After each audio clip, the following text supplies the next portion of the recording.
ഇത് ദ എന്നാണോ ദി എന്നാണോ പറയാ? ദായാണോ ദി ആണോ? കൺഫ്യൂഷൻ ആയില്ലേ? ഞാൻ പെട്ടെന്ന് പറഞ്ഞുതരാം. സിമ്പിളാണ് പക്ഷെ വളരെ ഇമ്പോർട്ടൻ്റാണ്.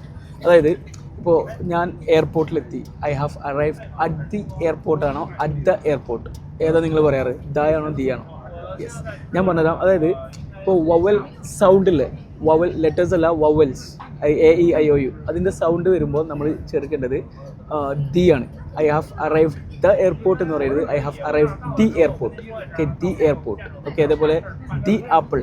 ഓക്കെ, ദ ആപ്പിൾ അല്ല, ദി ആപ്പിൾ. അതേപോലെ ദ എൻഡ് അല്ല, ദി എൻഡ്. മനസ്സിലായോ? അതേപോലെ ദ ഉപയോഗിക്കുന്നത് മീൻസ് വവൽസ് അല്ലാത്ത കോൺസണൻസ് സൗണ്ട് വരുമ്പോൾ, വവൽസ് അല്ലാത്ത ഏത് സൗണ്ട് വരുമ്പോഴും നമ്മൾ ദ ഉപയോഗിക്കുന്നത്. ഇപ്പോൾ ദ ബുക്ക്, ദ ടീച്ചർ, അങ്ങനെയൊക്കെ പറയും. ചെറിയൊരു എക്സെപ്ഷൻ ഉണ്ട്. അതായത് ഇപ്പോൾ ദ മോസ്റ്റ് ആണോ ദി മോസ്റ്റാ പറയാം? നമ്മൾ രണ്ടും പറയാറുണ്ട്. അതായത് എന്തെങ്കിലും കാര്യം നമ്മൾ എംഫസൈസ് ചെയ്ത് പറയില്ലേ, ഊന്നി പറയുന്ന സമയത്ത് നമുക്ക് ദി ആണ് ഉപയോഗിക്കേണ്ടത്. ദ ഉപയോഗിച്ചാലും കുഴപ്പമില്ല കേട്ടോ, ജനറൽ റൂളാണ് ദ ഉപയോഗിക്കുക. പക്ഷേ എംഫസൈസ് ചെയ്യുമ്പോൾ ദി ഉപയോഗിച്ചാലും കുഴപ്പമില്ല. നമ്മളിങ്ങനെ പറയും ദ മോസ്റ്റ് ഫേമസിന് പകരം ദി മോസ്റ്റ് ഫേമസ് എന്ന് പറയാറുണ്ട്. അങ്ങനെ പറഞ്ഞാൽ കുഴപ്പമൊന്നുമില്ല.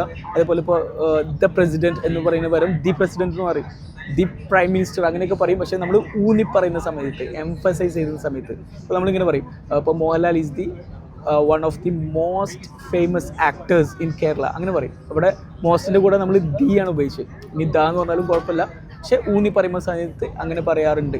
ഇനി വേറൊരു കാര്യം, ഇപ്പം ഇനി ദായാലും ദി ആയാലൊന്നും കുഴപ്പമില്ല എന്ന് പറയുന്ന സമയത്ത് അറിയാതെ നമ്മൾ ദാക്ക് വരെ ദി എന്ന് പറഞ്ഞാലും അത് വലിയൊരു പ്രശ്നമൊന്നുമല്ല. അങ്ങനെ വലിയ പ്രശ്നമാക്കി എടുക്കേണ്ട ആവശ്യമൊന്നുമില്ല. ഓക്കെ, കാരണം കമ്മ്യൂണിക്കേഷൻ നടക്കണം, അത്രയേ ഉള്ളൂ.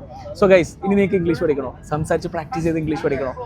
നിങ്ങളുടെ ഫ്രീ സമയങ്ങളിൽ വളരെ ചെറിയ ഫീൽ സംസാരിച്ച് പ്രാക്ടീസ് ചെയ്ത് നിങ്ങൾക്ക് ഇംഗ്ലീഷ് പഠിക്കണം എന്നുണ്ടെങ്കിൽ ഞങ്ങൾക്ക് നിങ്ങളെ ഹെൽപ്പ് ചെയ്യാൻ പറ്റും. 2 മാസത്തെ കോഴ്സാണ്. നിങ്ങൾ പറയുന്ന സമയത്ത് ഞങ്ങൾ നിങ്ങളെ ഇംഗ്ലീഷ് പഠിപ്പിക്കും. വളരെ ചെറിയ ഫീ, റിസൾട്ട് ഇല്ലെങ്കിൽ റീഫണ്ട്. ബയോలో വാട്സപ്പ് ലിങ്ക് ഉണ്ട്. പുതിയ ബാച്ച് 2 ദിവസം കൊണ്ട് സ്റ്റാർട്ട് ചെയ്യുന്നുണ്ട്. Thank you.